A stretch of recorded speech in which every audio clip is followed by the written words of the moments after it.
Hello, everyone, and welcome to Thursday of WikiTree Week. And welcome to our noon panel. And today the topic is technology. The whole theme for today is technology. And we have assembled a great group of technologists, genealogists, techno-genealogists, whatever one want to call it, combo.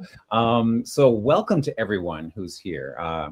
Kevin, Thomas, Jon Marie, Steve, Lianne, Lynn, and my co-host Sandy. Sandy is going to help me keep things on the rail, or not off the rails, right? So on the rails. I like on the rail. I like on the rails. We're not going to touch the third rail. Yeah. So, anyways, welcome to everyone. We have a number of people who are here live in the chat, watching us on YouTube, and so we'd like to say hi to all of you guys. We're not going to go through and say hello individually to you like we sometimes do on the Saturday Roundup, because we want to just dive straight into the answers. And hello to everyone who's watching this after the fact, because there are a number of you WikiTreeers and non-WikiTreeers who are joining us for this week who have been watching after the fact because the time zone's different or you're working or whatever the fact. But yes, we're all looking forward to this. Thank you, Azure. Azure is here as well to help keep us on track and help us out, probably throwing in a few links every now and then when need be. So I'm going to start it off by I'm going to ask everyone here to answer the opening question, which is, how has technology changed the way we do genealogy over the past decade? And take it away from your own point of view, your own perspective. Let's go around the clock. So Thomas, do you want to kick us off? Yeah, it really has changed it. I think that, and I know we're going to talk a lot about AI. I feel like we're entering a new age of genealogy research. I'm in my 49th year. I remember paper and pencil, Soundex and microfilm, and just to see how far that we've gone. And also, I always keep in mind, because I used to be an IT guy, the technology itself is innocent. It's like when humans discovered fire. It's all about the way that we deploy it. Love it. Lianne? Me? Yeah. All the technology, I've always told my students and everybody, always do a backup. Always make a copy someplace else on another disk, a diskette, and then also to the web. So when the web internet came available, save it to the web as your backup. That has now flipped. We are storing everything on the internet and collaborating, and it's wonderful. Now we need to remember to make a backup onto our computer and print things out. So complete flip. Yeah, that's funny. That's interesting. I'm going to skip over you, Sandy, but I want to come back to you, okay, after, because Sandy is officially a co-host for this panel. Sandy is one of the most tech-savvy WikiTreeers I know, and she is always the first one to jump on a new app. So I'm going to come back to get your perspective as well, okay? But Lynn, I'd like to ask you to answer the question. Well, I don't think, of course we can find more things to enlighten history, but history hasn't changed, and research methodology, quality research methodology hasn't really changed. What has changed is the ability to make connection. So that collaboration and all of those things help. And then we also have that migration path, where we are migrating data. And if you don't stay up with the migration, you get left behind in the wilderness. So I think that's kind of the way I look at it. I love what Thomas said about, fire. It's a neutral power. It's how we use it that makes the difference. Nice. Jon Marie? For me, I mean, technology has just changed the way I can organize my genealogy and kind of, we get so many papers, so many documents, so many questions to answer. And I feel like AI and technology has really taken us to a level where we can start to get more organized than ever before. I mean, I use everything for research, organizing, and it's just, it is me being dyslexia, as we talked about a little bit ago. I could use every help I can get. And it's really changing how we're sharing our stories and connecting worldwide. I mean, the ability out there is amazing. Great. Kevin. Well, I think just the way that information is gathered, I think I used to spend a lot more time in places like courthouses and, it seems like the indexing front, it's just like Family Search and people like that have just, and all the newspapers.com and everybody have really made it so you barely need to leave the house. And when you do go visit where your ancestors were from, instead of spending all day in the library or the courthouse, you can see what, check out the town and see what it was like where they lived, go to a museum. I just access to information has really improved just from indexing and scanning and OCRing tons and tons of records that's been done. Great. Steve, what are your thoughts? When I think about technology that's new to me in the last 10 years, the technology may not have been new, but I started using it within the last 10 years. I was not an early adopter of DNA. I think I took my first DNA test in 2015, 2017, and Skype probably predates 2015, but these Zoom meetings, especially since the pandemic and the social aspect that online video collaboration has empowered is very powerful.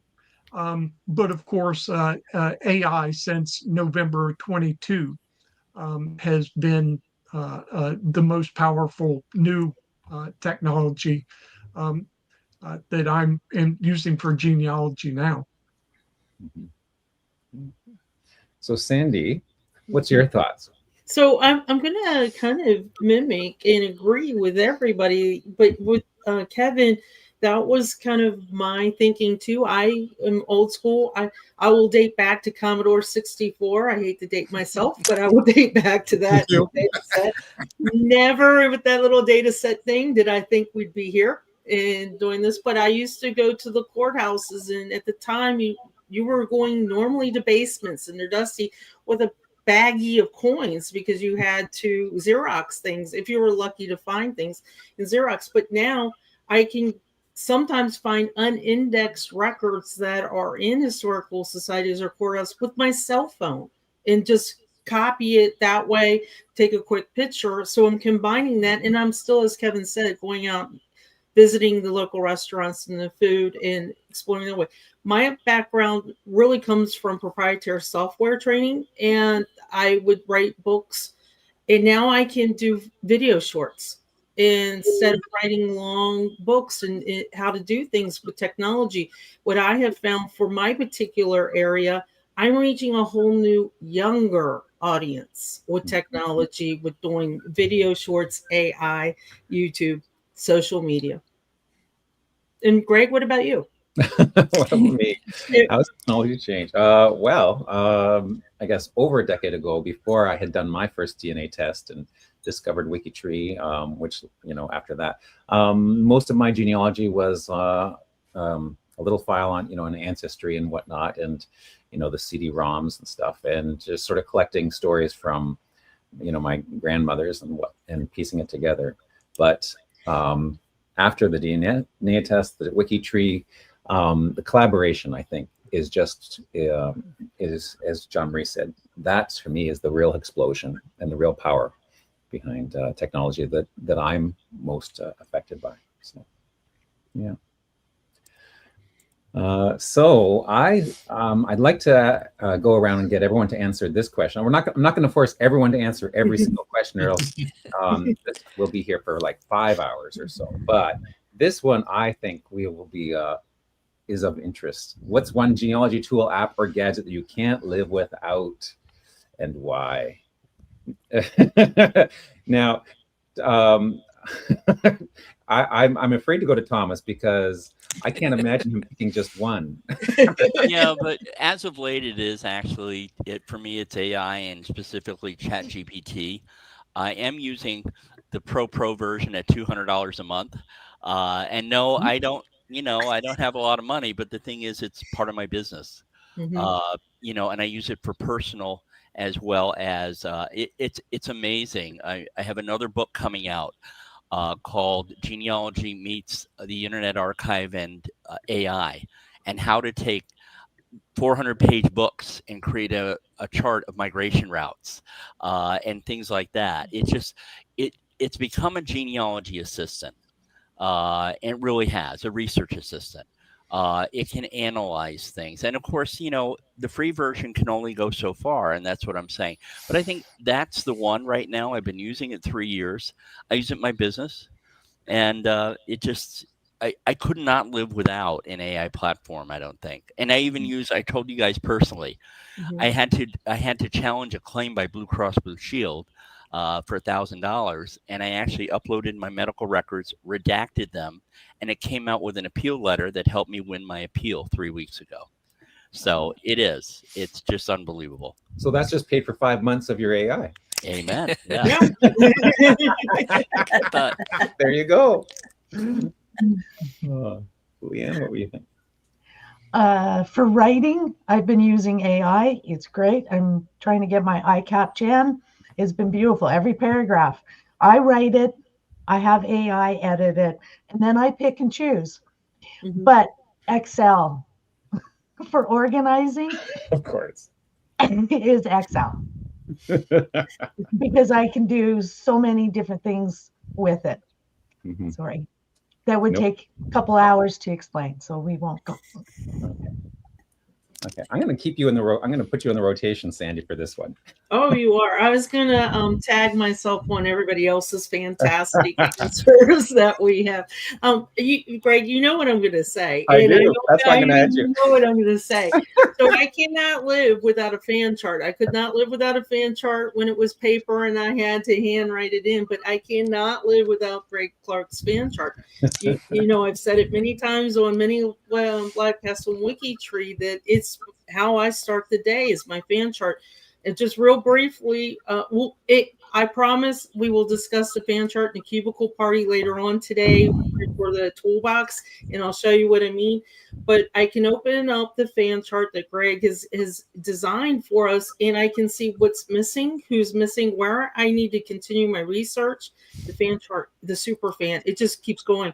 I can see where I need to confirm my DNA, which is important to me because I have a biological line and a non-biological line. So even though my biological line is different from my brother's, I work on his tree for him, and I can see the differences where I need to add my DNA confirmations.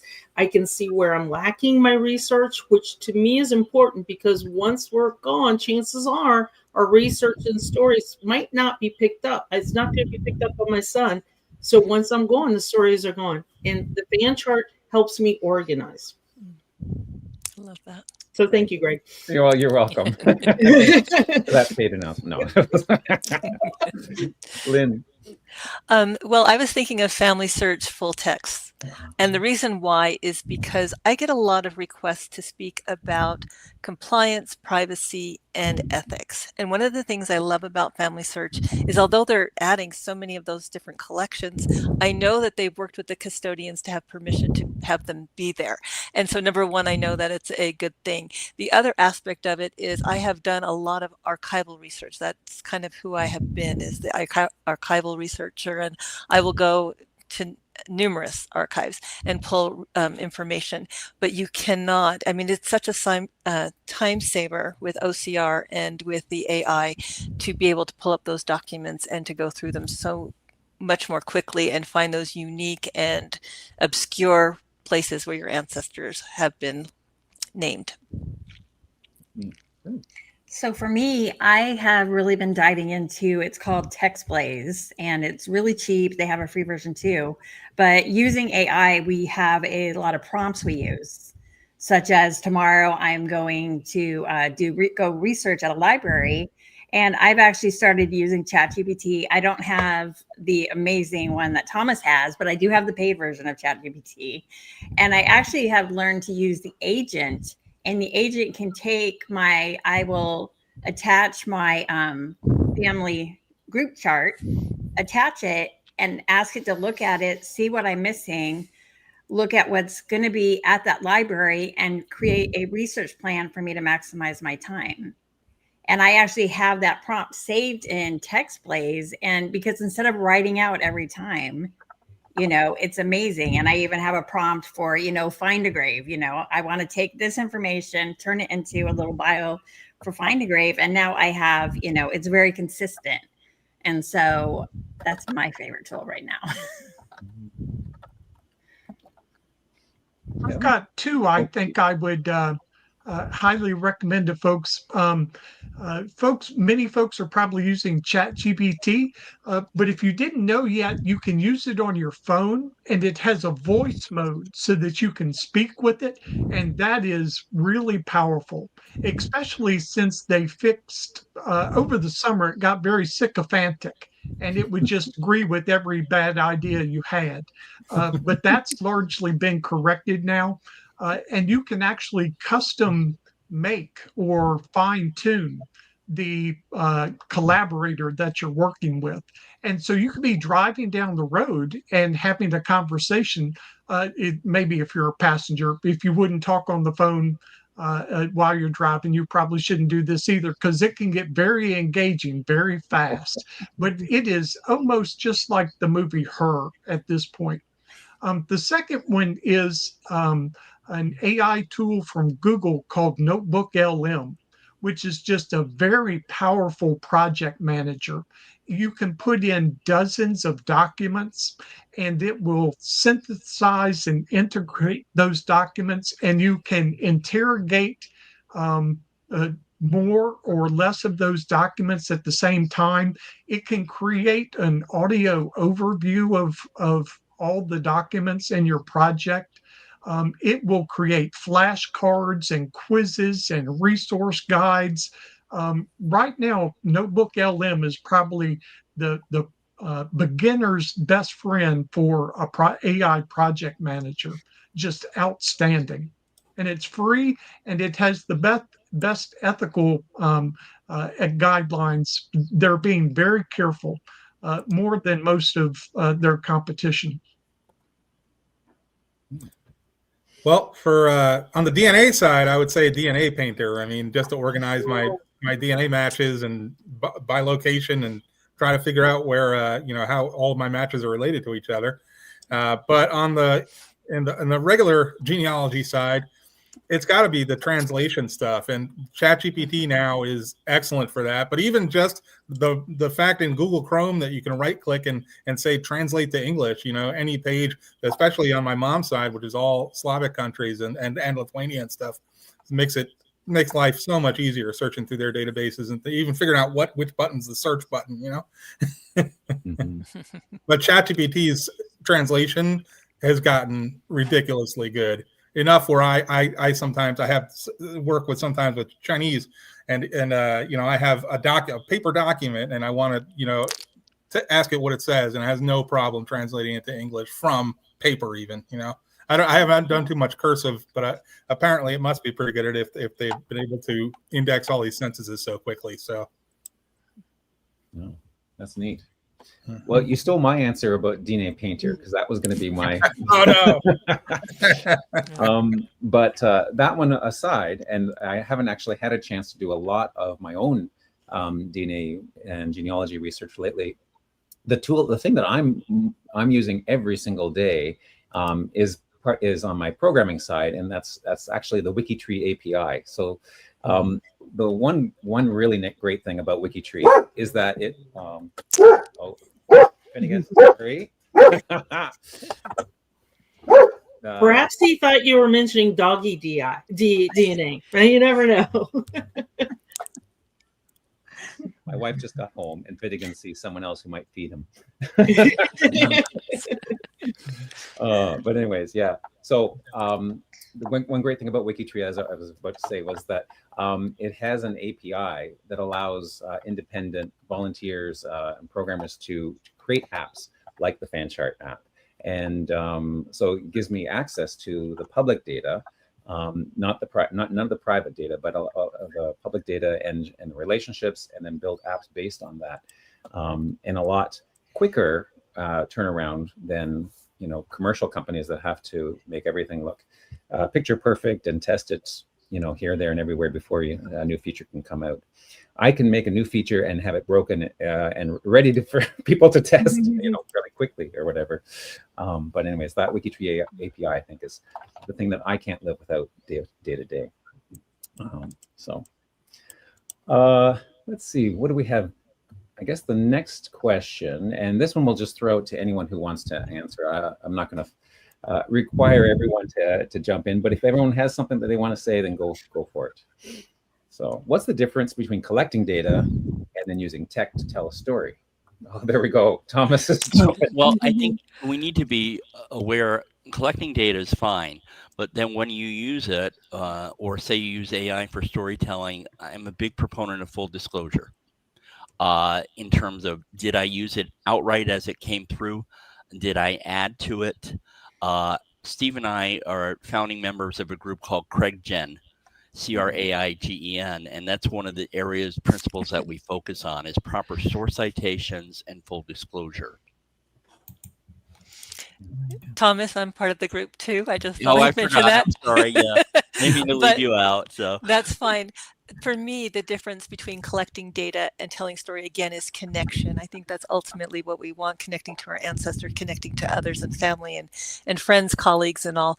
And I think that telling a story provides an emotional hook, whereas data is just data. It's just there, and it doesn't really engage you and pull you in to know that story. So that's what I would say. Greg? Yep. Tomorrow's session, I use PowerPoint, put in pictures, talk to it, record my voice explaining the picture, save it as an MP4 and upload it to YouTube and share it with my family. Nice. And I still have my citations and everything else. You still get citations, yeah. And is that a private sharing on YouTube, or could anyone try and find your stories, your family stories? The generic ones that I've been using for examples, I do for public, but our personal family that has names and dates and you don't want out in the world, then I put it as unlisted and then just share it with the family. Okay. That's a neat feature. I don't know if everyone realizes, I mean, everyone here probably realizes that, but the average YouTuber or YouTube user may not realize that that's a feature for YouTube that you can do. So. And it's all free. Yeah. Everything. I have a point on the difference between collecting data and using tech to tell a story. That's probably how you can tell the difference between someone who is a newcomer to using artificial intelligence and someone who has gotten literate. Because we all make the same beginner mistake. We try to use AI as if it was the new Google. And for 3 years, that has been its weakness. It is not good for research. You can, if you're an experienced user, you can start to do that now. But what separates the newcomers from the AI literate and then the power users is when they realize, stop trying to use it for research and start trying to do it for analysis and to tell your story. And the tool I mentioned before, Notebook LM, it doesn't do research at all. You have to bring it your data that you've already collected. But then Notebook LM superpower is it does not hallucinate. It only works with the information you bring it. That's called staying grounded. It stays grounded in the information you bring it. So it will tell you true stories from the information you've been collecting for 10, 20, 30 years. Use the work you've already done. But now these tools can give you superpowers and you won't have something blow up in your face by making up facts. But these aren't skills that you're going to learn in the first, 10 or 20 hours. You have to use these tools for a couple weeks, maybe a couple months before you get the sense of how to use them responsibly. And as Lynn and Thomas mentioned, there are guidelines now, especially 5 guidelines on how to use these tools to tell true stories responsibly. Nice. Okay. Have you we'll put a link to that. Those guidelines are on a website, I'm guessing, right? Yeah, I can put that. I've got it handy. You want me to put it in the? I I'll think put if you it in put it the in the private chat. chat. Yeah. This is a great place for folks to get started. If you were just getting started with AI, if you tried to be aware, if you made these your guidelines, you're going to have a much smoother path than the early adopters. It blew up in our face. We would burn our fingers on the hot stove all the time, and so. This will save you lots of heartache. Lynn and Thomas did a lot of work here. And so did Steve. Well, we appreciate that. That's very helpful for everyone. Yeah. Okay. Anyone else have any other thing you want to add to that? Yeah. Sorry. Go ahead. You're good. Go ahead. Just a quick note that on ChatGPT, also, if you're using that to tell your story, note that the only output it gives doesn't have to be plain English language. So you can tell it, for example, to create, a compelling website in HTML for you, and then in an HTML file of whatever it is that you're analyzing, and then it'll create a file for you that you could double click and upload if you have a server or whatever, any place to put it. But it would open up in your browser and be beautiful and ready to present. It's very good at doing things like that too. And I actually use ChatGPT. Once I write my ancestor story, I will actually upload it in and have it look at it and read it as if it's my family member who's never researched family history, because there might be something that you're missing that you don't think about putting in there. And so I have found that tool really helpful to help me, share the story.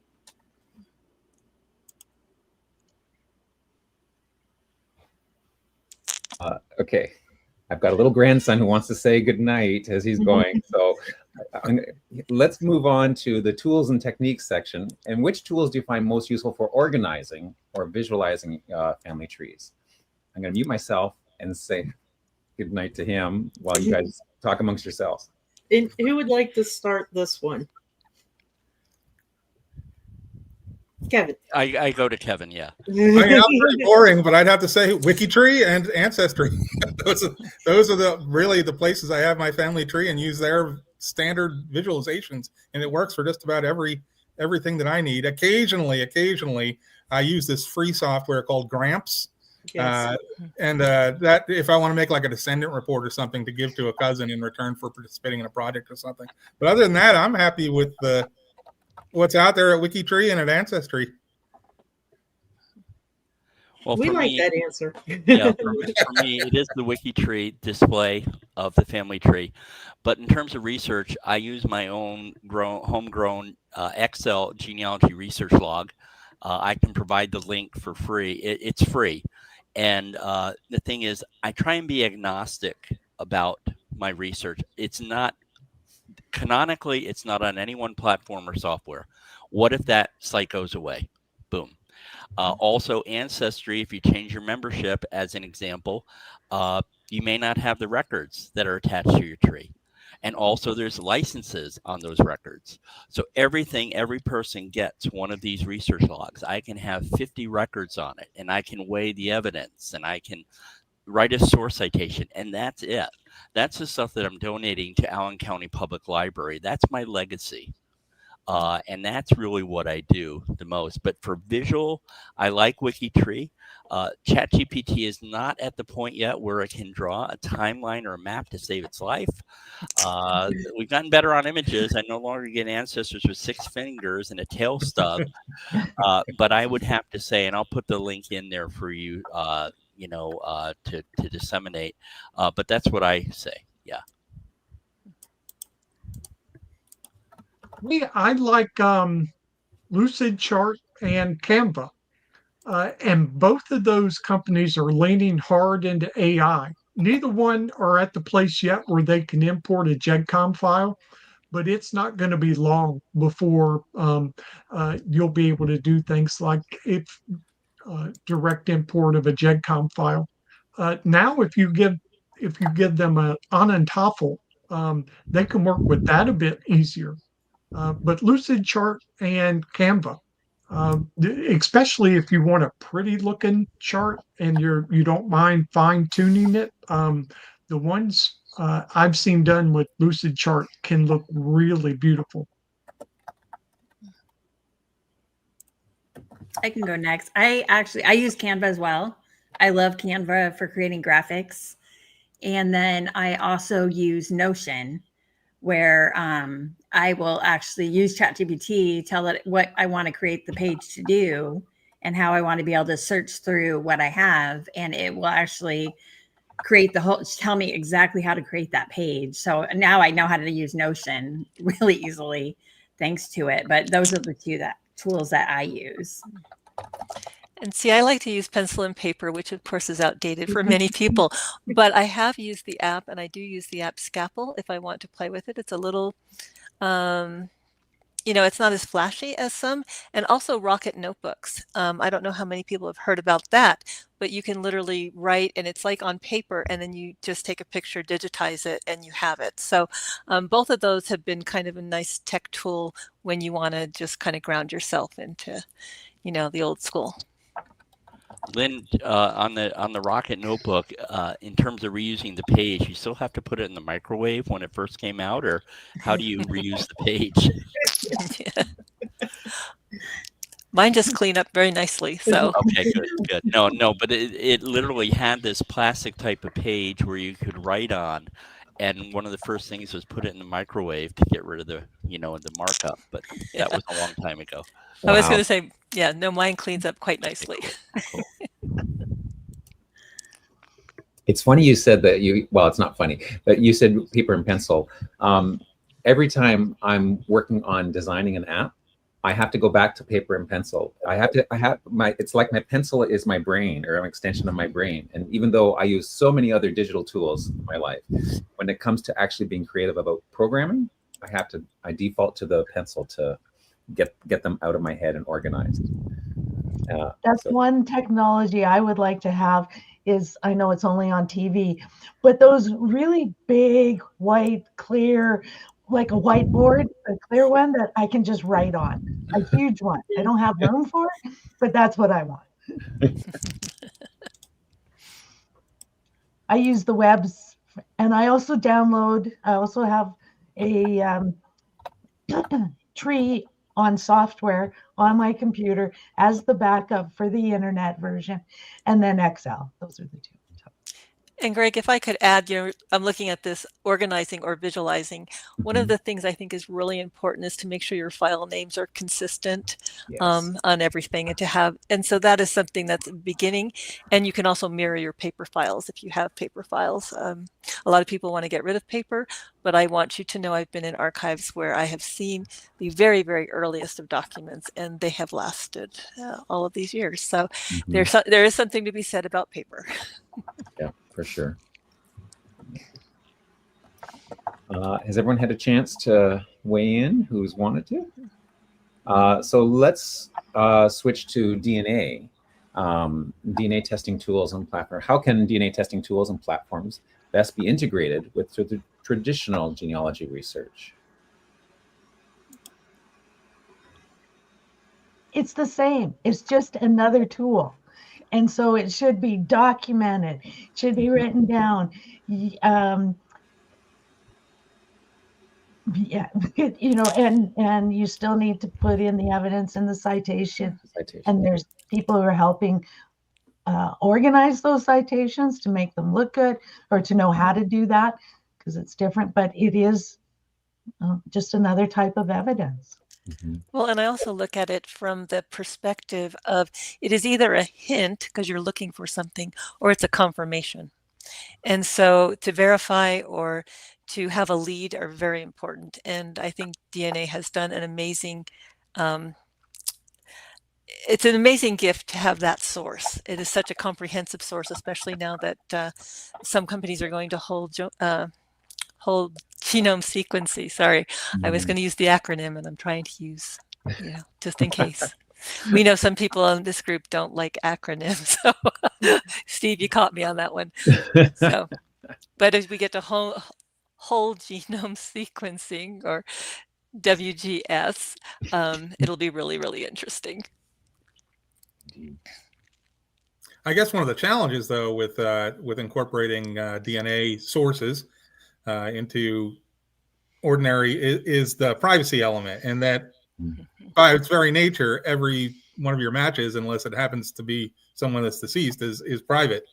So it's kind of harder. It's the reproducibility element of the citation that's a little different, because when you have a citation for a record in a courthouse, people will know exactly how to get it. They could look at it. They could see if the analysis that you made from it is agrees with their interpretation.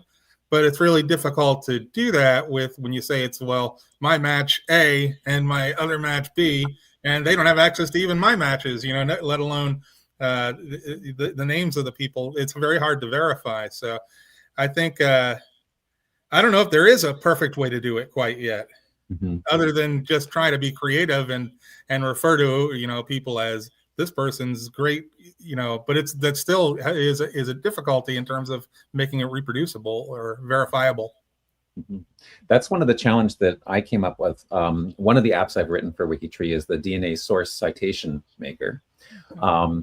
And so because WikiTree has DNA information incorporated, you can put as a profile, as a WikiTree user, you can indicate where you've taken DNA tests. And if you've done that, then people who are related to you genealogically, who've also taken DNA tests, it will show on their profile that there is a potential match, that you could potentially share this amount of DNA. And if you go up to your ancestors, it'll show like 2.5% probability that I share DNA with one of my ancestors, whatever. And so in creating the app, because writing a citation, especially one for DNA, citation, DNA information, it's so complex because there's so many moving parts, there's so many components, where the testers were, the relationship between the testers, the relationship between the testers and the most recent common ancestors, and all that. Just following the guidelines, takes a long time just to read and try and understand it. So my app helps I hope it helps to simplify that process, and then it gives you a very nice detailed confirmation you can copy and paste and put it in your profile. Now, if you have indicated that you have done DNA testing and you've got a GEDmatch and you've uploaded a GEDmatch, then that GEDmatch number is included in the source citation. And if the two testers who are the testers that form the basis of that source citation, if they've both done a GEDmatch and indicated their GEDmatch ID, then those source citations are actually verifiable by anyone who has access. So that's in an ideal world, everyone will upload their DNA to either GEDmatch or mitylydna.org, or if they have Y-DNA or mitochondrial DNA, so that those comparisons are, verifiable by everyone. But I know that that's not an ideal world. Not everyone feels comfortable doing that sort of thing. But that's one way that we can make it a little easier to make it verifiable. But even in the case where they don't have that, the app does indicate the relationships, so you can see the relationships, or even click on a button that'll take you to the relationship finder and show you those two relationships. And if you happen to be a close enough cousin that you might connect to, you might recognize these people showing up in your DNA match list. So there's still the possibility there. People who aren't related may not be able to verify it at all, but closer cousins could use that as hints and find other relationships that they didn't know were there. I will try your tool. Easy. Now, I have a workflow that this is not too beginner friendly for traditional genealogists, but most genetic genealogists are not beginners. You quickly develop tech skills. The for folks who are really sensitive about not wanting to put private information in the cloud, genetic information about living people, the tool GDAT, genealogical DNA analysis tool, there's a bit of a learning curve. It's not going to be the easiest piece of software you ever learned how to use, but it's really good for holding all that information. And what I really love about it is it's built on a SQLite database, which means you can export that data. And your Gramps database and your Roots Magic database are also built on SQLite databases. And so even if you don't know anything about SQLite databases, ChatGPT can tell you how these things can talk to each other now. So you can have your DNA data. I'd like seeing Kevin nod. You can have your DNA database talk to your traditional genealogical database. And this is really getting easier to do. And there's a website for the Roots Magic SQLite experts. I can't remember what it's called now, but those guys are really good with the SQLite queries and can help you integrate that information in some powerful ways. But again, that's probably not, if you just bought your first Ancestry kit last month, give yourself a year or two. Yeah, wait. That's good. I like that. Now that's a tool I haven't used yet, Steve, so I'll have to check that out. Yeah. I have, but not in that way. Okay, so I like this next question. What's your favorite under the radar tool? Something that other people may not have discovered yet. I will give you a quick one. When entering a search on Google, put -AI so you don't get the AI results. Oh, Mic drop. Mic drop. Yeah. Seriously, it just seriously, usually I think that the negative doesn't work, or Google is changing its parameters a few years ago. This one works. -AI. Neat. Didn't even realize that was an option. Fantastic. I've used the negative for many years, and then it stopped, as Thomas said, stopped working. So cool. Maybe if I added a little levity, what is your favorite under the radar tool or apps? I think one of them would be to recognize the power of the human brain. And we are our own tool in our own app. And if we learn to analyze, if we learn to, all of these different things, using these tools to increase our personal skill, I think is a very valuable tool. And so I would highly recommend using it for that purpose, to develop our own skills, not to just hand it off to somebody else. I don't know if you've been in a situation, but I have, where if you haven't used the skill for a while, those synapses just disappear, and it's very difficult to get back to it. So keep your synapses strong. That's an under the radar tool or app, in my opinion. I like that. One of my favorite lines that Steve often uses in his workshops is that when you're using AI, that you are the human in the situation here, or it's like you're the adult in here, so you get to make the final decision of how you use the information. Yeah. And I encourage people, at least try it, set an hour a week, every week, to sit down and play with these new tools, because some of them we have no idea about, and we're not going to learn them or know about them until we try them and see if we can add it to, be a partner in our genealogy. And when you get, some people say, well, it's just going to give me false information. Well, I could be sitting with my Aunt Lori and she's going to give me false information. So again, you're going to have to check your sources. If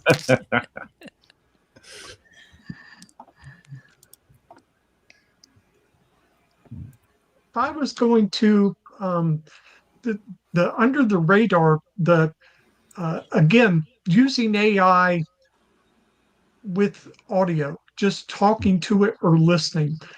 Language or writing's the new kid on the block. Writing's only been around for 6,000 years. That's a punk. You've been talking. Lynn's right. Your human brain. And your human brain is not made for reading and writing. your human brain is made for listening and talking. And the tool Notebook LM I mentioned, it will create these audio overviews. If you were to give it a 20-page document or some collection of information, it can turn that into a 10 or a 20-minute conversation where you hear two over-caffeinated NPR hosts talking about whatever you've given it to talk about. And at least I've always found absorbing information, listening is always really good for me. So you can use these tools to generate your own audio. It sounds like a podcast, and they were very rough a year and a half or 2 years ago. They're really good now.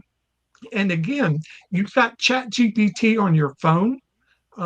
Its voice mode now is really good. And for the old guys who never learned to type but know how to talk, using these tools with your voice and listening, that is very underutilized now. I think you're going to see voice and transcription, talking and listening. We've been doing that for 250,000 years. Your brain is fine-tuned for listening and talking. Nice. I think we've kind of talked about this, but on the phone, I love the Google Translate, which I assume ChatGPT is going to take over. But I love being able to just put that across on top of it, and it just translates to English. Mm-hmm. I'm waiting for it to be good enough to translate handwritten Italian clerks from the 1800s. Greg, I want you to know when that app that Lianne is talking about first came out, I was over in Italy, and I would literally use it to read, like how to fuel my car and all of those different things. So It does work. It's been fabulous. Handwritten stuff? I had Brian from the Civil War lookup guy. Yeah. I had him do a couple lookups for my family from the archives, and they were in handwritten. And I have to say, ChatGPT did not do a very bad job. Oh. It wasn't perfect, but it saved me a lot of typing. I have fixed things instead of having to type 50 pages, so. Right.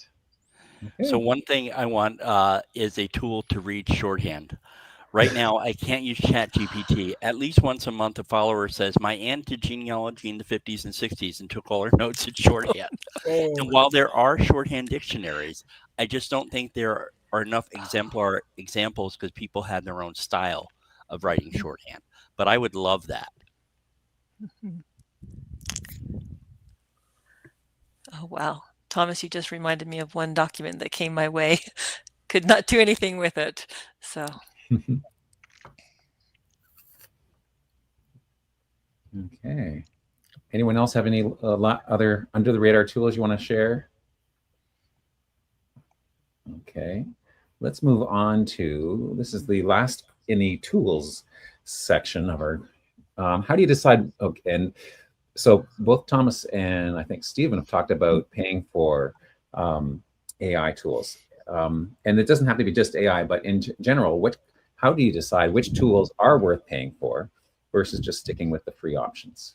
And you go ahead, Thomas. Well, one option for me, my tools. The thing is, when I decide, of course, it's on budget. And for me, running a business, it can be a business expense. But the thing is, I will never buy a full year to a new technology. I will do month to month. Mm-hmm. I'm not willing to lose that full year. That's one I've learned. And so, and then sometimes because of cycles on business and that, I can't do the full year. But that's really my deciding factor for new tech. That's an excellent suggestion, for a new tech, 1 month at a time until you. With the AI tools, a year ago, even, or year and a half, 2 years ago, there really was a big difference in what you could get between free and $20 a month. That's not the case anymore. You can do for free almost everything that you can do for paid, but it's usually in limited quantities. And the other downside is if you're not paying for the product, you are the product. If you're not paying for your AI tools, they could be using you to make them better. And the minimum subscription's at $20 a month. The federal minimum wage is about $8. If you can't save yourself 3 hours over the course of a month to justify $20, then you can't. But actually, I've never met anybody yet who didn't go, oh my goodness, I'm saving 3 hours a week or 3 hours a day, not 3 hours a month. And the security that you have when you pay the $20, it's not perfect, but there's a much smaller chance that you're being used as the product. The other thing the good thing to pay for, if you pay the $20 a month, your collaboration options, how you can share with others and collaborate with others, goes way up. So those are the two dividing lines: security and collaboration. If those mean anything to you, that might be worth $20 a month. I agree. Sorry, Thomas. I totally agree. And the other thing is, I always advocate, if you've exhausted the possibilities at free ChatGPT, go to Claude. Before you purchase anything, try the 5 major platforms to do that. I never want to say to someone, oh, you have to do a subscription.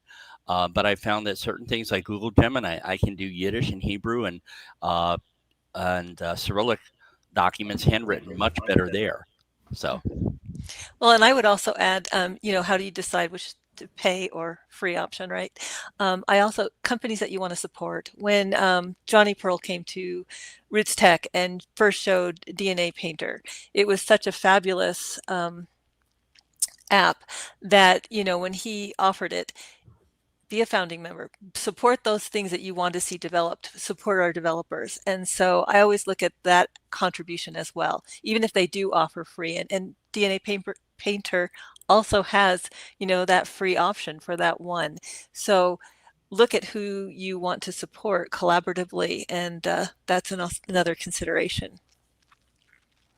And you'll naturally have a draw. Like if you start using the free version and you're like, I'm on this every day, and you're maybe on ChatGPT more than Claude, or, you'll naturally see what aligns with your goals and what you're wanting to do. And so that's how I kind of decide, try it out for a month for the free. And then if I go, month to month for 3 months, and then I'm like, okay, well, it's time to do a full year. I mean, you'll naturally see that progression. And for GEDmatch, I would say the segment search makes it worthwhile to pay the fee for that, to be able to see all your matches in order, and be able to export them if you wanted to. It's worth the money that they charge, I think, in my opinion. Okay, so for non-AI, and I use Evernote for my research, so that answers a question coming up. I love it. It's not free. There is a free version, but it's becoming more and more limited as to what you can do. And then there's OneNote, Microsoft's OneNote, which does the same thing as Evernote, but it looks different. And I keep trying to go to OneNote because it's free, but I like Evernote better. So sometimes it's just the appearance and how it works. Yeah, and I love that. I pay for Evernote too. I've been trying to get away from them. I've tried Centauro. I've tried OneNote. I've tried Notion. But man, Evernote is sticky. Once you really get an Evernote system, man, it's hard to let go. And I've been trying to find a replacement for 3 years, and I still haven't found anything better. Has anyone used Google Keep? Yeah, we do our grocery list. Google Docs. Well, it's part of Google Docs, and also I have a Google Workspace for my business. So, but I just haven't. I actually dropped Evernote once I went to my Excel research log. So, which is sort of like a trapper keeper, if you remember those, for research. So, yeah.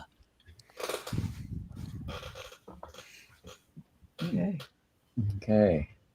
So the next section of questions is all about challenges and growth.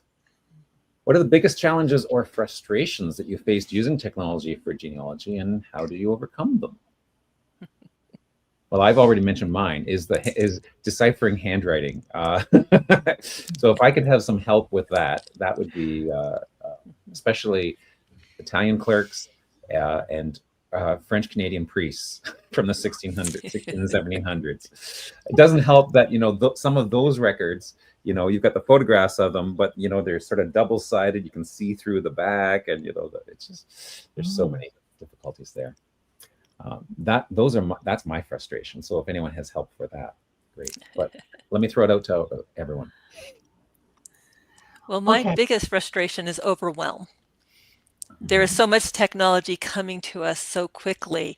What do you do? So, you know, and people will, you know, you want to give people options. So especially when you're presenting, or even when you're at a presentation, they will list 5 or 6 things that you can do. And I've just learned to take it one at a time, to be solid in what I do, and then just try to add one thing at a time. And that has kept me sane, actually. To piggyback off of Lynn, what I do is, it's like when I go to the grocery store, there must be 200 salad dressings. I just want Catalina. I don't want spicy. I don't want low fat. I don't want low sugar. But I have a file on Excel called Idea Parking Lot. And I just grab something, put it there, put a description, and I go over it later. And so that's one of the things that makes my day efficient. And it also stops the clutter.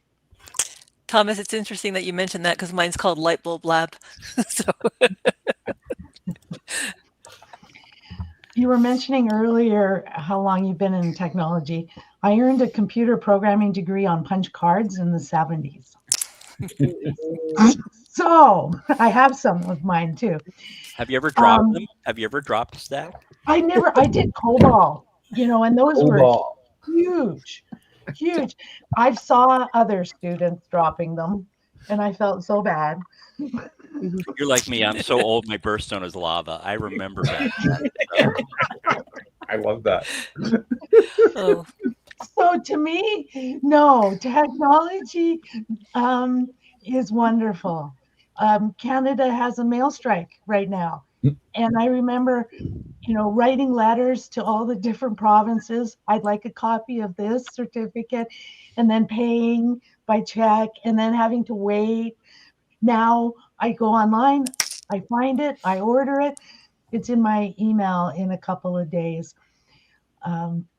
So yeah, no, patience. I like Lynn's comment though. That's, yeah, don't get overwhelmed. Have fun. The AI field changes so fast. I have to take timeouts and just realize I'm not going to be able to know it all. But the podcast, it's easy to find. That's, again, I like listening and learning by listening, and so that's how I stay up to speed on a lot of different fields. Lots of different genealogy podcasts and tech podcasts. For me, that's just a very good learning vector. And technology's really changed, you know, and it's happened so fast. So really keeping up with everything, what's possible, what's not possible yet, but might be possible in the future. It's like, it's hard to keep that balance and know, like, okay, I'm going the right direction, and then something new comes out, and then you're like frustrated because you're like, well, I don't know how I'm gonna use this, or should I use this tool instead of that tool. There's just so many choices and so many different things, and it's growing so fast that I always find myself really frustrated sometimes, because I'm just like, I don't know what direction to go. That's one of the good uses of an AI platform like ChatGPT. I will say, compare this and that technology. It used to be that Wikipedia had comparison charts, and they still do for like genealogy software, but I think the ChatGPT and the other ones are more up to date. Agreed. And then I followed it up with a YouTube search. Yes. And just so you know, I'm looking at the chat here, and someone has WikiTree actually put in a link to Lightbulb Lab. I did not know that that even existed. My Lightbulb Lab is an independent Oh, idea. So just so you know, that's not me, and I want to make sure no one's misled. that's funny. Okay. What else do we have here? How can genealogists stay current as the tools and the platforms are constantly evolving? That's quite a challenge. What are your recommendations, suggestions? Watch webinars like this. Yeah. And I actually joined an AI society. I mean, they're not a genealogy related one, but I've been able to join that society and come away with ideas. That's where I got text plays from, you know. So sometimes you got to go beyond just the genealogy topic to learn about tools that can help you in your genealogy. Yes.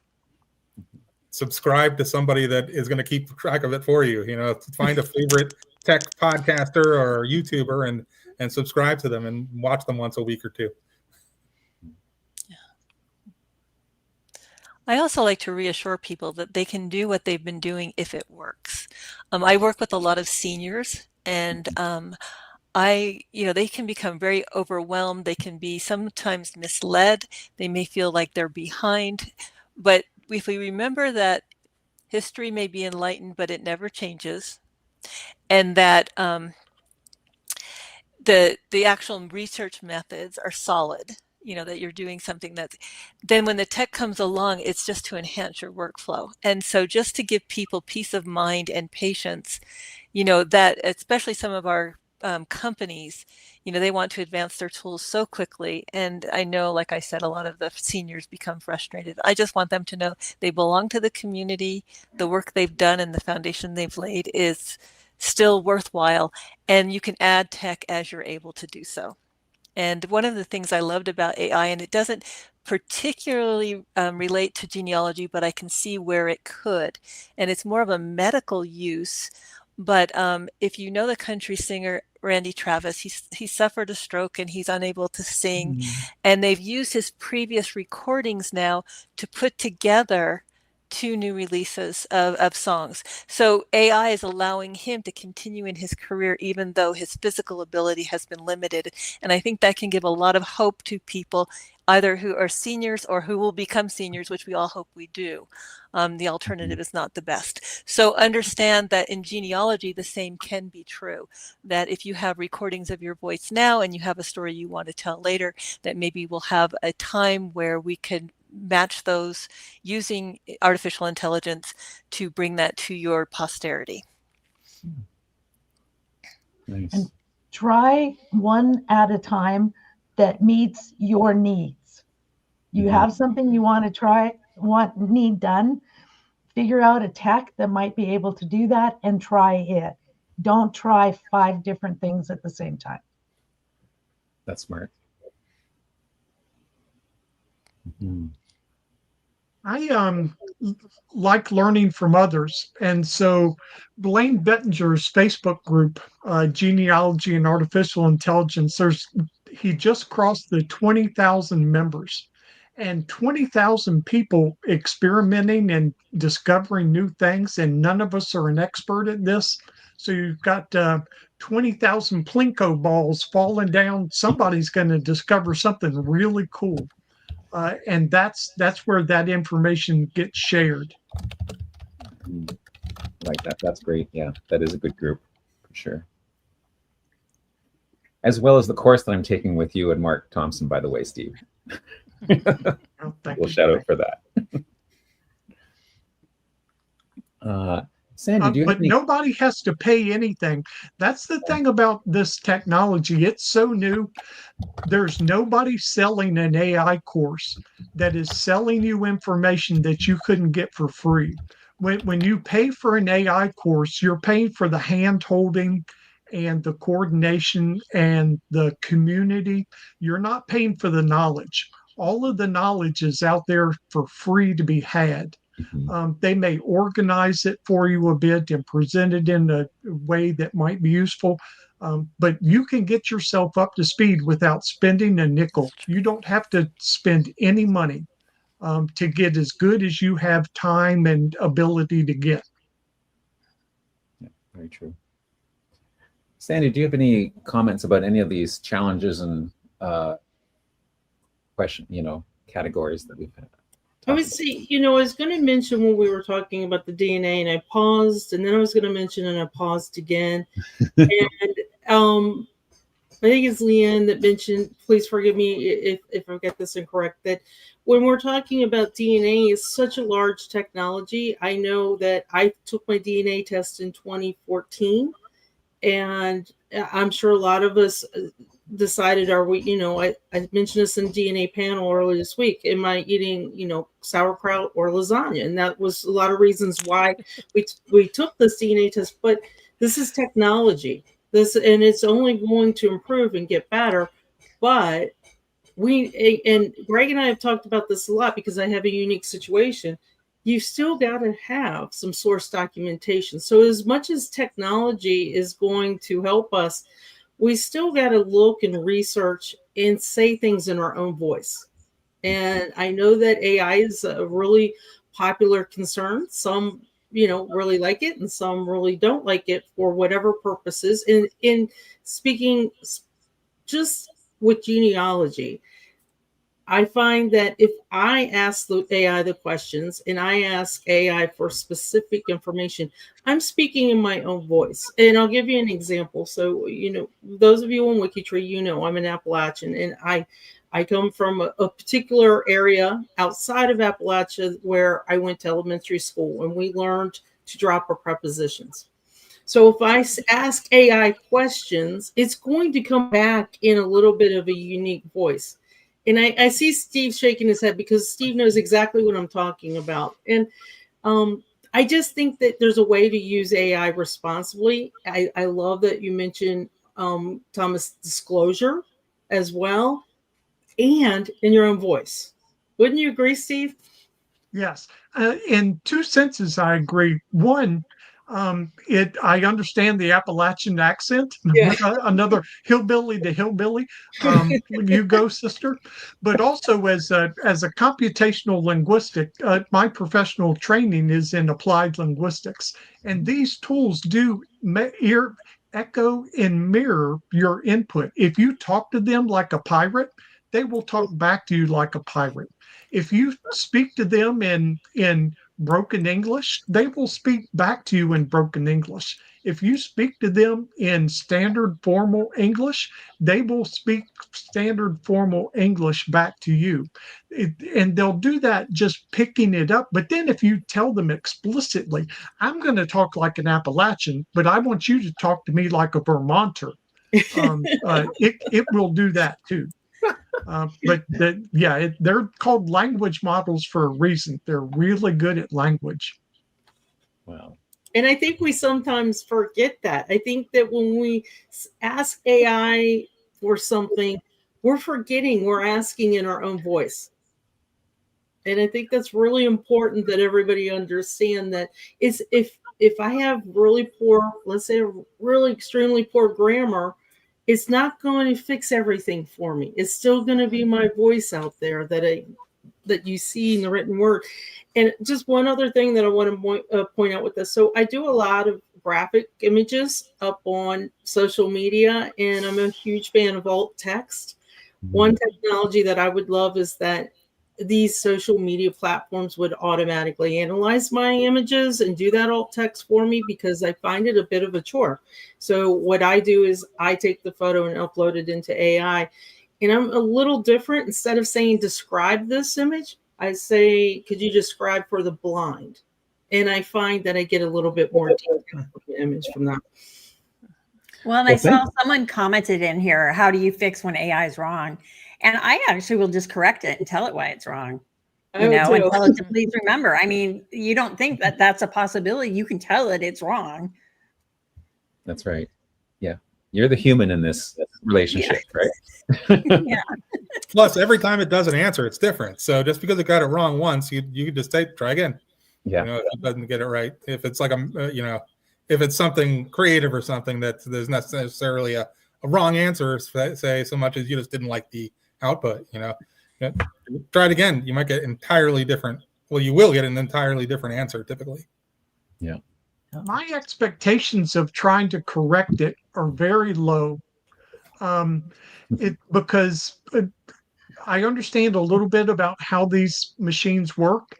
And if you tell it, if it answers something incorrectly, within that chat, it may remember that correction for 5 or 10 minutes. But if you have a 20-minute conversation, it will forget. Its short-term memory is much smaller than we realize. And when you give it a correction, it is not being written to the long-term memory. If it would be years before any sort of correction were to show up. Now, the caveat to that, some of the new tools have your own personal memory. So if you were to tell it my wife's birthday is this date and my wife's name is this, it may remember that for you, but no one else would. But I never use that feature because it contaminates and introduces errors into my genealogy work. So I do not use the memory features of these tools. Thomas? You're muted.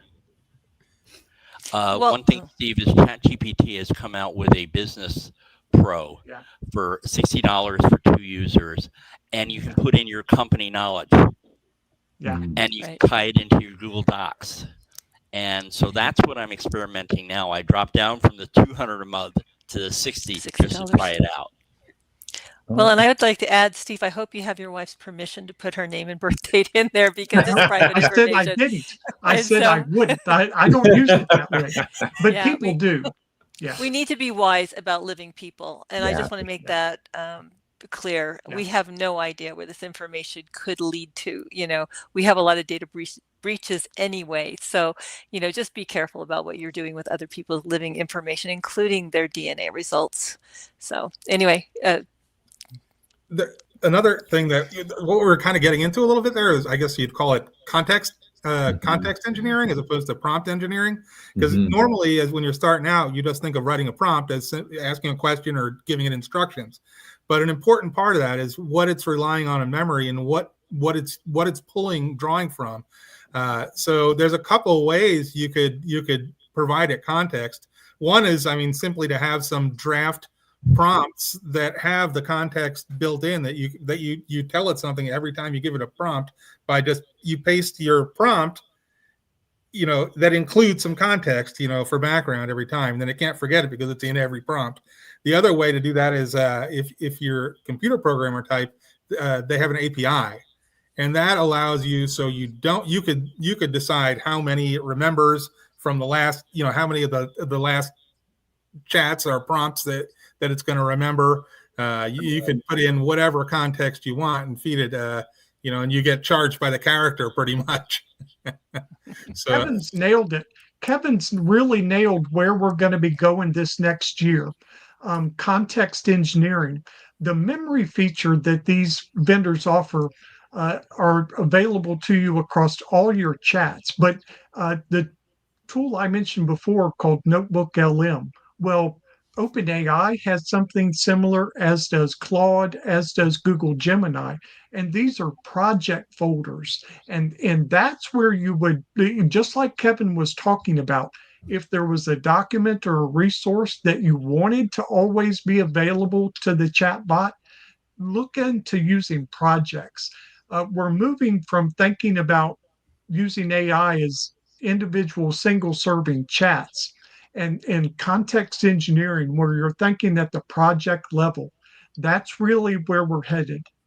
And that's not a beginner skill, it's an advanced beginner, but that's what intermediate students learn, is how to manage an AI project responsibly. Nice. Yeah, thanks. Now, Sandy, I put this question up here because this is one that we had in our list, and you gave the nice intro for that, and then the discussion went other places, but which is fine, which is great. I value all of those. But for the rest of you, if you could design your own dream genealogy tool or gadget, what would it do? And let's say something non-AI related at this point, maybe. Can we think of anything non-AI related? It would probably be taking my research notes when I come home from a research trip and automatically putting it in my tree. Yeah.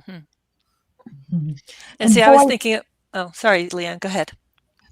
Just to go along with her and have it do it by voice. Yeah. And see, for me with the archives, there are so many collections to look at. I wish the archives had a tool where they could literally, and of course, possibly AI, where they could pull their documents and make it such that you can do that name search, or you could do that location search, or you could do the name and location search, whatever search you want to do, and be able to pull those documents and expedite that process. Mm-hmm.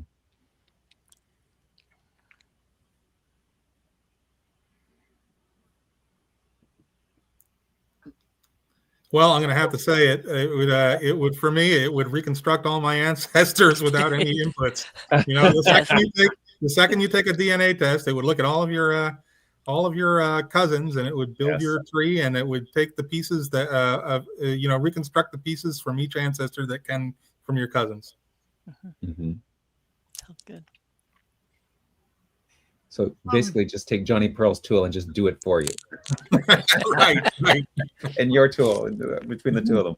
Yeah. And plus and also like a DNA circles kind of tool that the ancestor used to have, where you know what I mean. If you put all those three things together, yes. Yeah. It's a project. And connected to a giant database.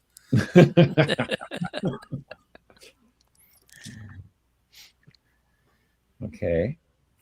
Here's another lightning round tech question. What's one tech tip that saves you time and keeps your research more organized? Evernote. There we go. Okay. I'm going to have to try that now. I'm afraid, though, because you said it's like addictive or something, right?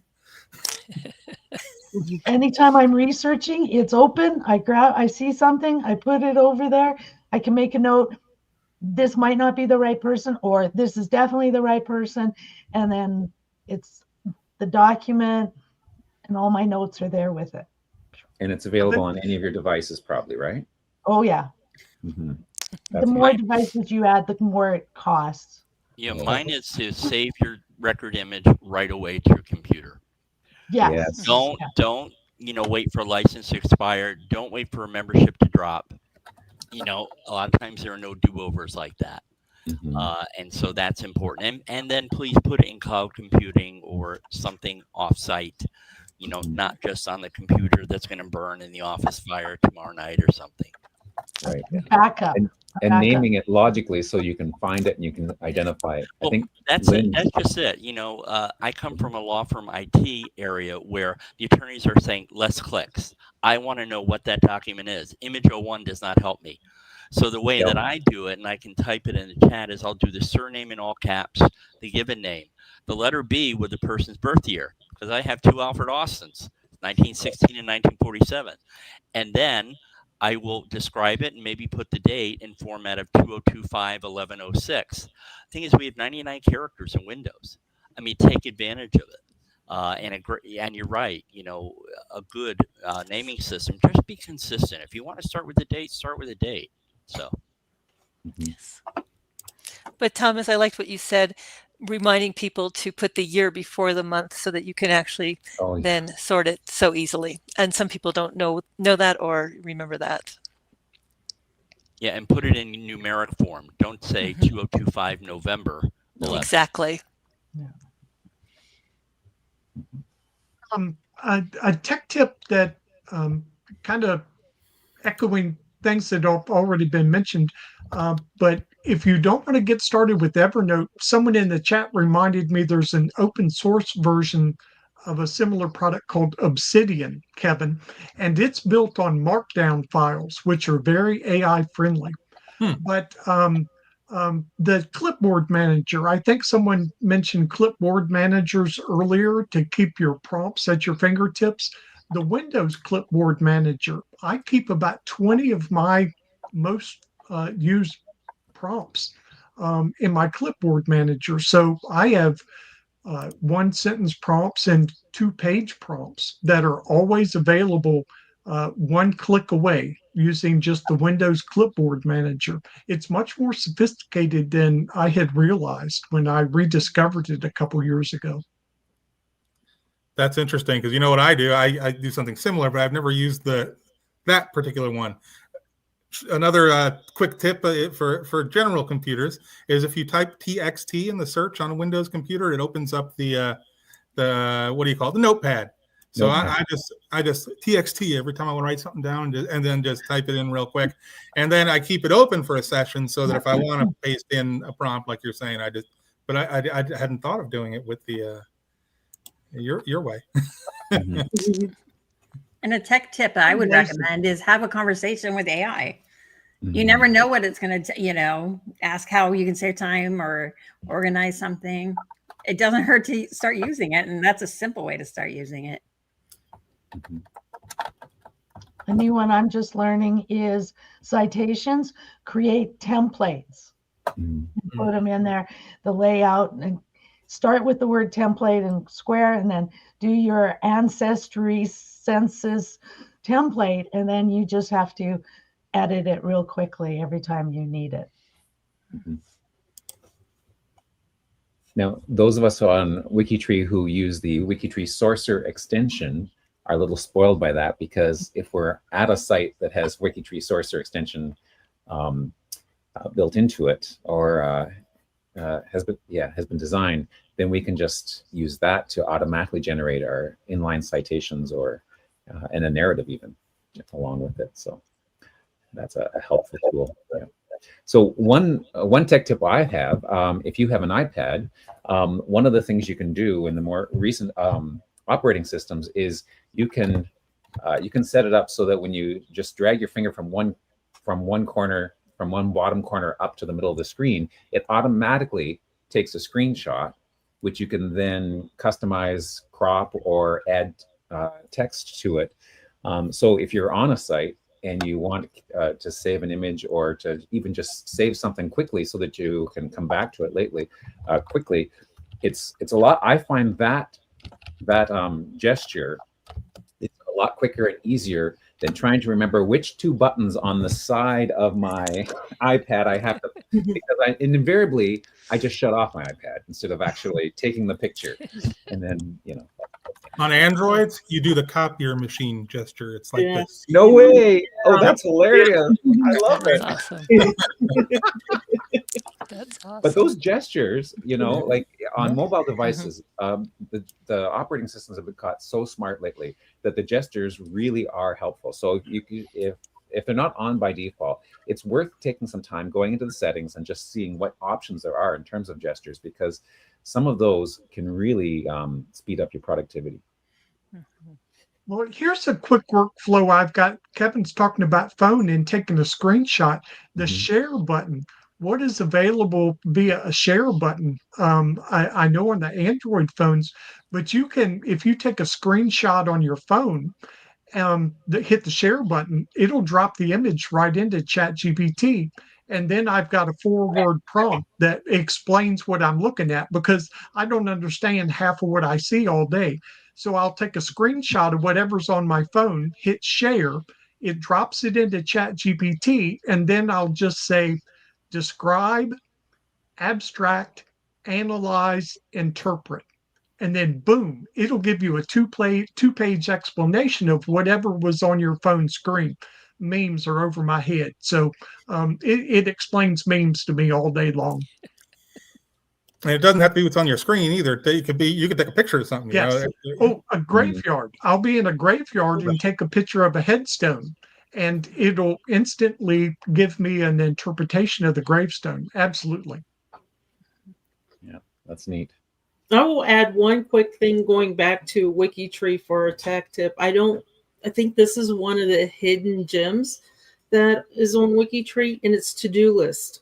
WikiTree programmers have programmed in to-do lists, and once you create one, you can actually pick by just clicking some profiles. So if you have a whole list of profiles that you see that need more sources or more research, you can just click it and it creates your own to-do list automatically, just with a little bit of help of your own. Mm-hmm. Is that part of the WikiTree browser extension? I don't believe so. I think it's always been built in, because I used to use it way before the WikiTree browser extension even was a thing. Okay. Oh, it's, yes, in your, what do you call that? Yeah, your landing page. Yeah, it's kind of just one of those hidden gems. But the great thing is that you don't have to go searching and digging for your profiles. They'll give you a list of all the profiles that you happen to manage. Mm-hmm. So you can go through and just click, mm-hmm. and create a to-do list and what you want to do with them. Nice. Very nice. Native feature. Thank you, Azure. Mm-hmm. So we've touched on this already, talking about where's genealogy technology is heading. Kevin and Steve already talked about context engineering as sort of one of the future of AI. What other things are you seeing genealogy technology heading towards, or what maybe with the DNA companies? What are you hoping that what kind of tools are you hoping they might create in the future? Data visualization. What, like? Greg, I think I've already mentioned it, but I do believe taking voice recordings and being able to tell the stories. Like my grandmother did a 30-minute, I had asked her, please, if you can't write it down, just record it. And upon her death, my mother found a scrambled cassette tape and sent it to my voice, who then preserved it, and we ended up digitizing it. So I have her voice recorded with some of her stories, but I would love to go back to some of the stories she told me as a child and then have her tell it in her own voice again, so that my posterity can hear their great grandmother. So that's wonderful. Yeah, that would be great. The technology is there to do that now. How to access it, and there are restrictions on some sites that do, because they're trying to prevent like deep fakes. So some of this technology is a little restricted, but it's there, it exists, and I imagine there's going to be stuff that does commercial apps that do exactly what you're asking for very, very soon. Yeah, I hope so. That's exciting. I was going to say agents. Nobody's talked about AI agents yet. No. And that's hoping you would. And that's basically when you give AI control of something that you have access to. And it could be, maybe the easiest way to explain it is if you gave it control of, and I'm not suggesting you do so, you like your bank account, right? And you could have it so it could pay your bills, whatever. Every time you got an email that said something was due, you can have an agent that would control your email and your bank account, right? You got a bill come in, and then you tell you give it control of your bank, and it would send the money. That would be a terrible agent, but that's what an agent does. I use Google Calendar. So scary. You could have it, access your browser. So when you do searches, and you can have it search things for hours for you, technically, that would, and just leave the room and come back, and it'll find the answer later. I have a feeling it wouldn't take hours, but or you could have it give it access to your whatever kind of genealogy account, whatever DNA database that you're in. If you wanted it to go through and search your matches and stuff. And again, with that, there's some issues, because you'd have to be careful of the terms of service of whatever company it is. But those are the types of things.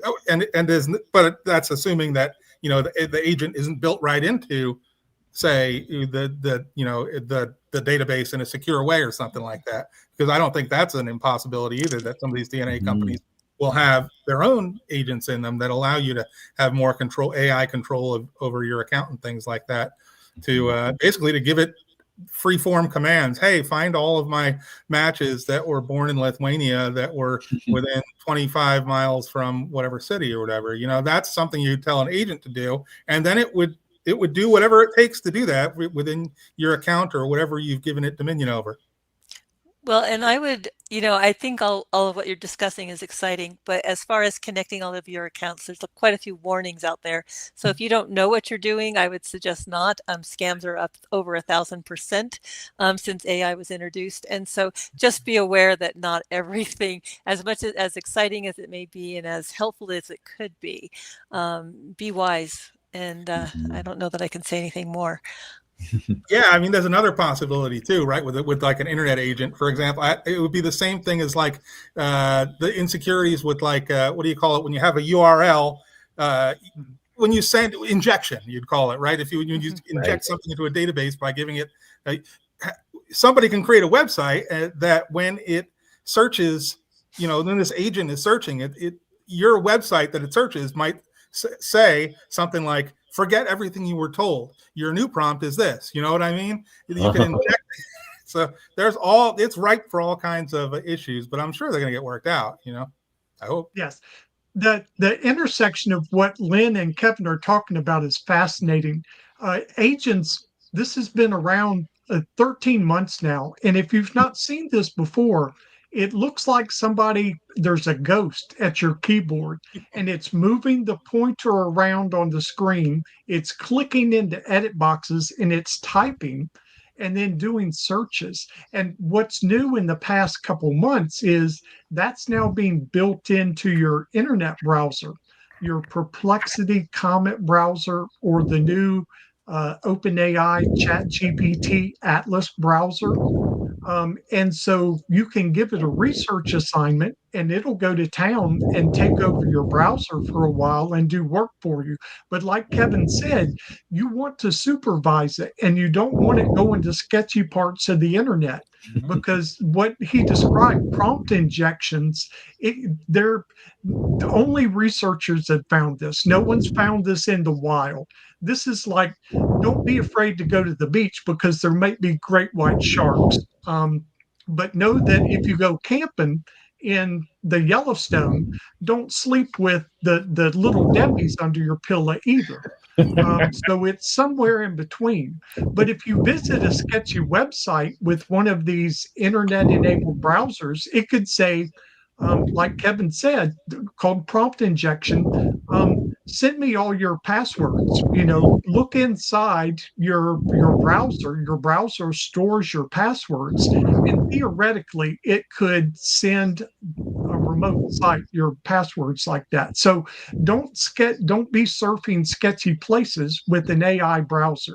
You're going to be safe at Ancestry or Wikipedia or the ISOC wiki or WikiTree. There's not going to be prompt injections. Well, maybe, I don't know. Do y'all talk about this? How closely do you screen user uploaded content?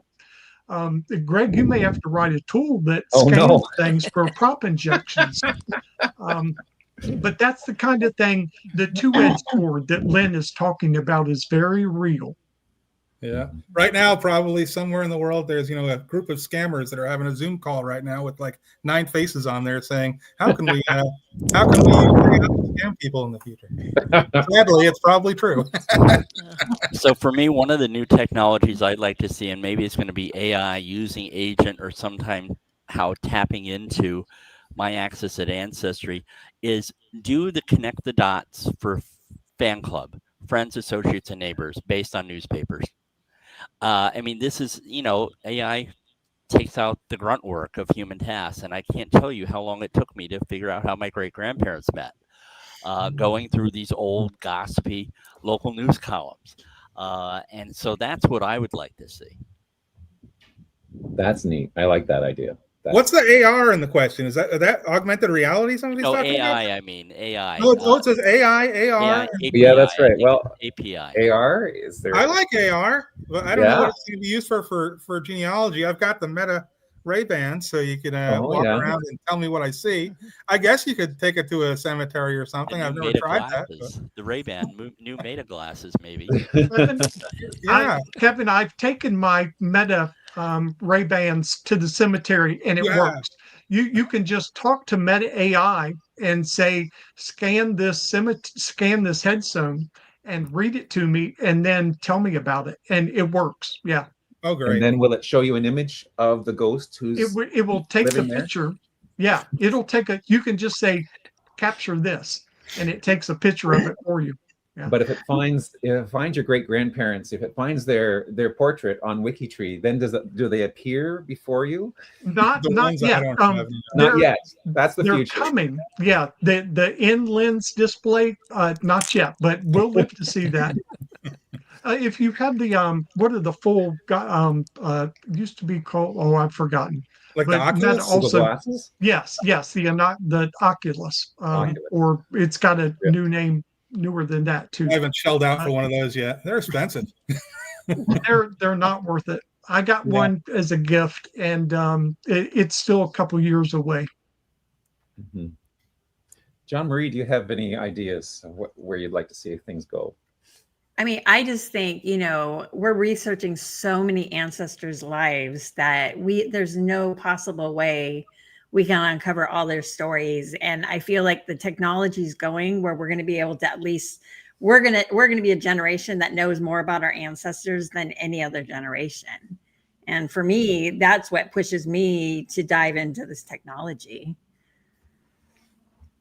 Excellent.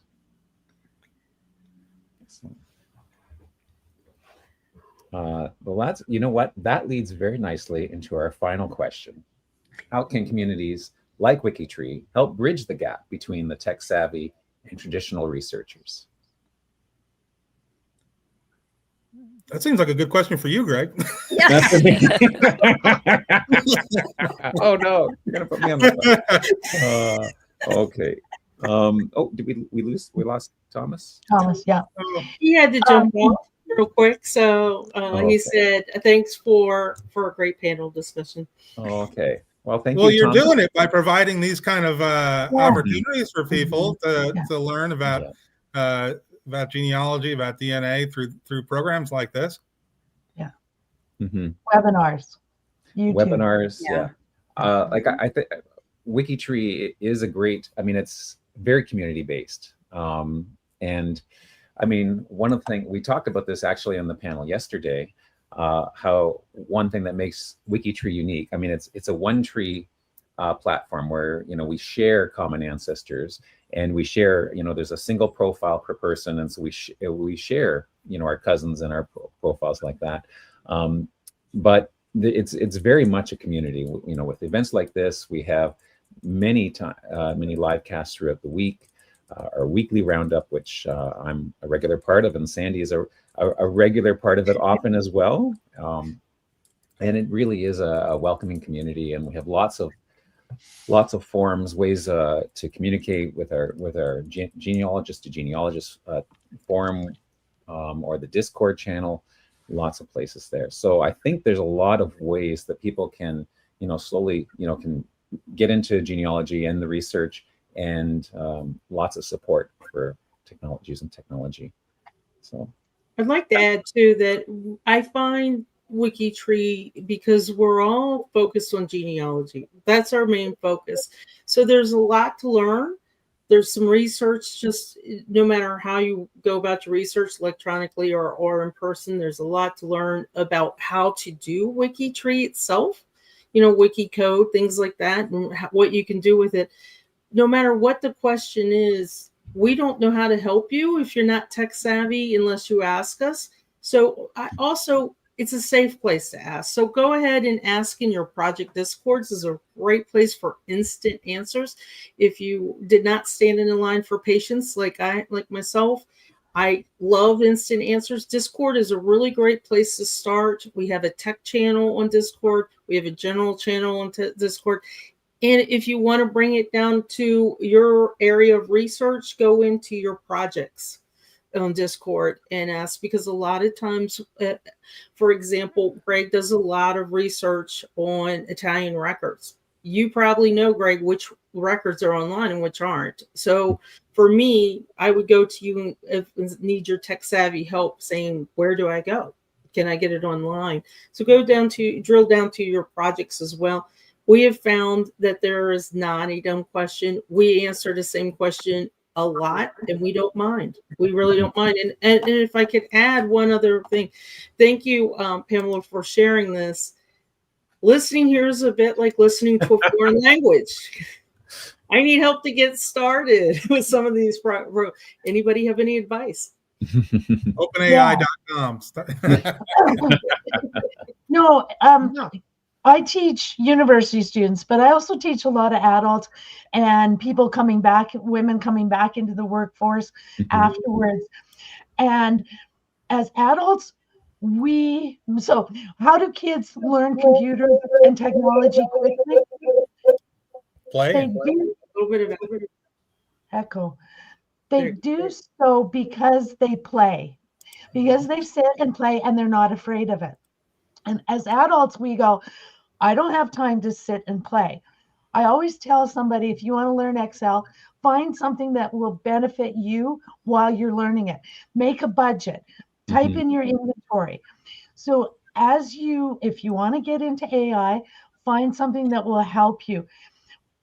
Play with it, because that's the only way you're going to learn. That's how kids learn, is to try a variety of things. And you may not like it, so go on to something else. But just sit and play and have fun. That's you got to have fun. And if you make a mistake, oh well, have fun with it anyways. That's how kids learn so quickly. And there's so many prompts out there. Just try one. You know, you can do a search for genealogy prompts. Just try around, play with it. I mean, that's the best way. See what everyone else is doing, and then slowly just pick one thing to try and then go from there. I loved Leanne's suggestion about play. That's my dad never learned how to type, but he taught himself how to use the computer in the 80s and 90s just by starting with solitaire.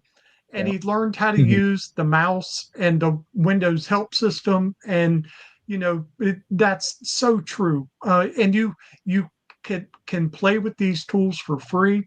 One other suggestion, someone asked about, this sounds like a foreign language. I'm not sure how securely WikiTree locks down their YouTube videos, but many YouTube users make their transcripts available.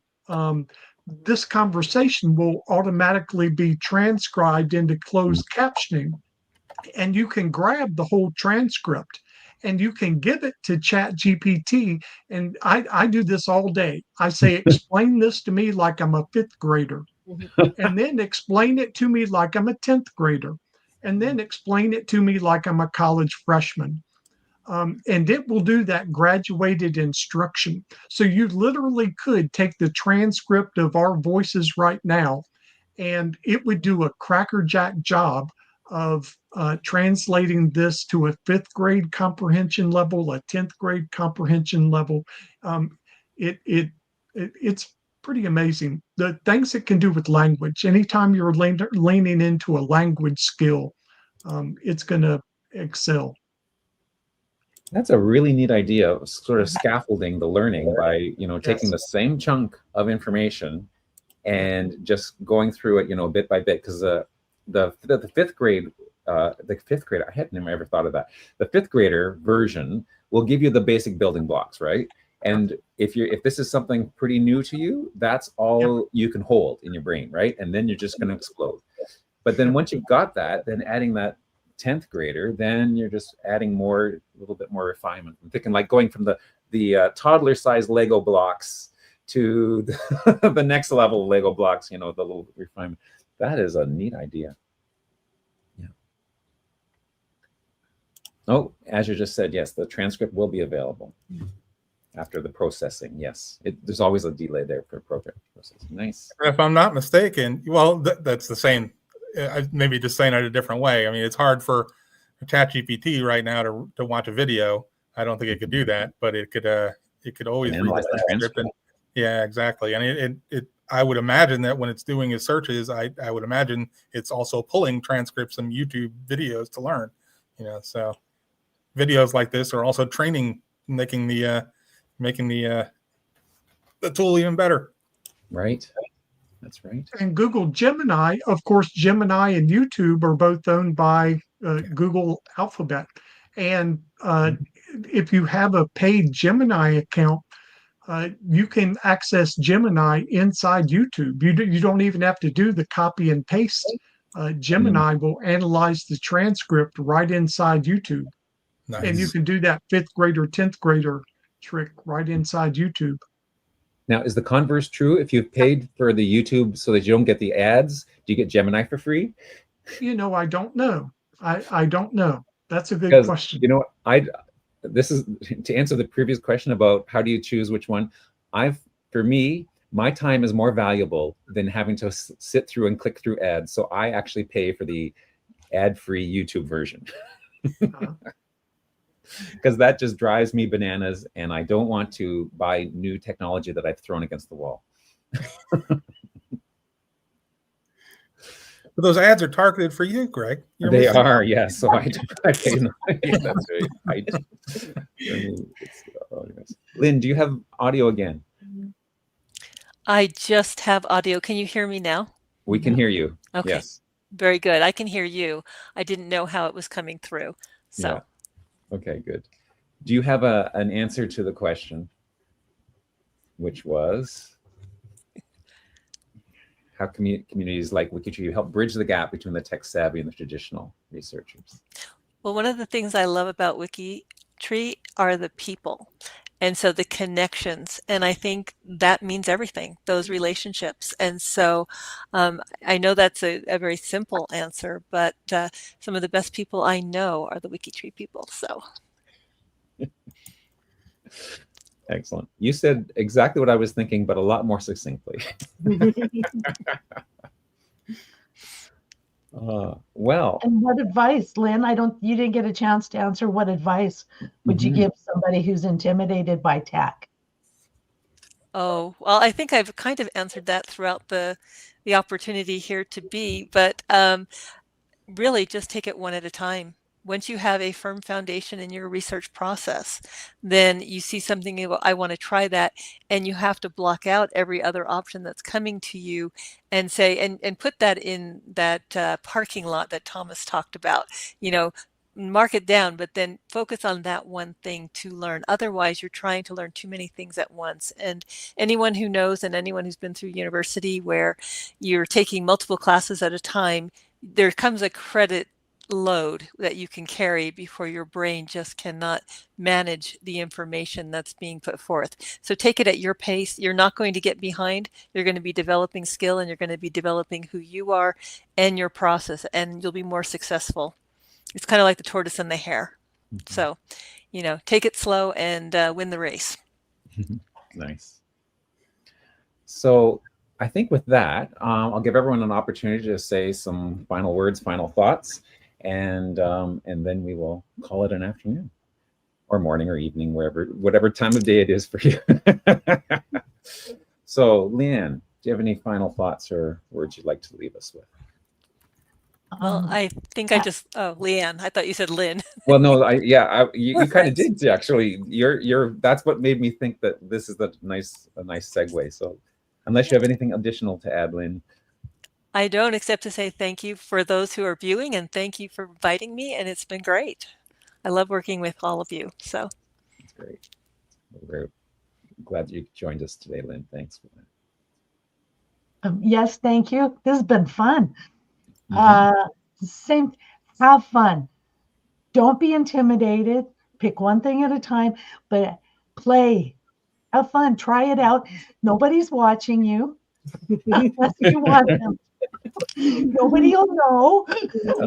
Unless Kevin's agents are watching you. No, they're not. If you're going to mess with something, make a copy. Have a backup, and then try it with the copy that you've just made. That'll also help you feel more relaxed, because you know if something terrible happens, you still have a backup. You still have the original. But you got to have fun. It's not worth it unless you're having fun. Yeah, excellent. I would just echo that exactly. This is for the people who want to enjoy it. Don't feel like you have to learn this. If you're not interested, I can't imagine a more hellish experience than thinking you had to learn this to keep up with genealogy. You do not. This is for the people who want it. I've spent 40 of my 60 years living around Mennonites. And, I see horses and buggies, and they're much more well-adjusted and happy than most of the people I meet each day. And be patient with yourself, have fun, but give yourself time and have realistic expectations. It takes 50 to 150 hours just to get the training wheels off. But don't feel like it's piano lessons where you've got to sit down and practice for an hour a day with a gun to your head. You'll never have fun that way. Just have fun. Realize that 3 months from now or 6 months from now, you'll feel like, oh, I'm literate. And then 6 months or a year later, you'll go, oh, I'm a power user. But your expectations should be correlated with your experience. So keep very low expectations. Don't try to do anything too serious at the beginning. And it's kind of designed in a fun way, because it's almost like you're talking to a person. And if referring specifically to ChatGPT, I mean, you literally go to openai.com, you get a chat. And if you didn't think about it too hard, you might think you're talking to a real person. It's about any topic in the world, only that person has like a pretty much PhD in everything. So, which is kind of fun. I'd like to talk to somebody like that in real life. That's right. I mean, everyone who's attending this is taking the first step towards wanting to discover, and I think that's an important thing to think about. You are taking that first step. So it's just deciding where in the journey you want it to fit in, where maybe it doesn't. And like I said, find some time to play around with it. That's going to be your first step that I found, especially for some of the older people. It's like, just get on and ask one question. And then you're probably going to get hooked. That's how I see a lot of people. That's how it happens. But just, like everyone said, have fun with it. And it's not something you have to use. It's not a requirement to do family history. And that's something to think about. Nice. Thanks, Jon Marie. And Sandy, I'm going to give you the final word. No, thank you. I think truly try it out. As everybody said, have fun with it, but walk away when you need to. Don't get frustrated, because then you won't come back. You'll get frustrated and you'll say, this isn't for me. Technology has passed me by. I can't do it. You can.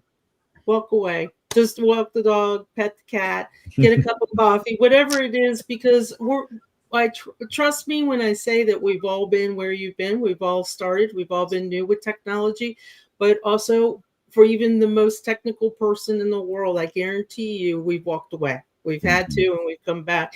And I always like something from a previous boss that I had. I guarantee you Einstein walked away many times before he came through his discoveries. So as we say in our Appalachia project, walk away and touch grass sometimes. Technology is great, but you still got to live in the real world. That's right. Excellent. Well, thank you all. Thank you all for joining me today. All my guests who are here, and Thomas, who had to leave earlier. And thank you to everyone who's been taking part and commenting live. I think I saw 99 at one point. I don't know if it went well over 100. Did we have over 100? Oh, well, yeah. Well, okay. Yeah, so thank you to all that, and everyone who's watching after the fact as well. Feel free to add comments in the YouTube when it's posted on YouTube as well. And if I may interrupt, I know a lot of people have questions. Their WikiTree has a WikiTree Week Discord. I invite all of you in the panel. Steve's already been chatting in there. I invite all of you in the panel to come and join us.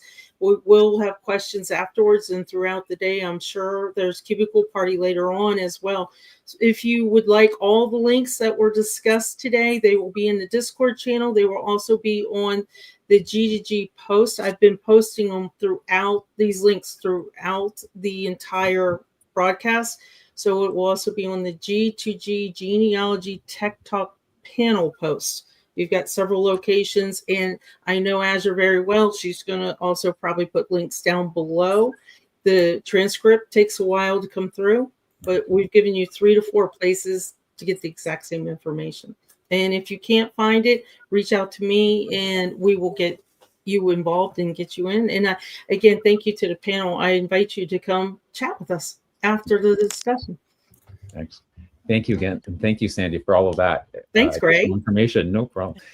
And if you haven't had quite enough of me and talking technology, in half an hour, we will be wrapping up officially the Hacktoberfest and talking about the tools and browser extensions and features that have been added to WikiTree because of our Hacktoberfesting.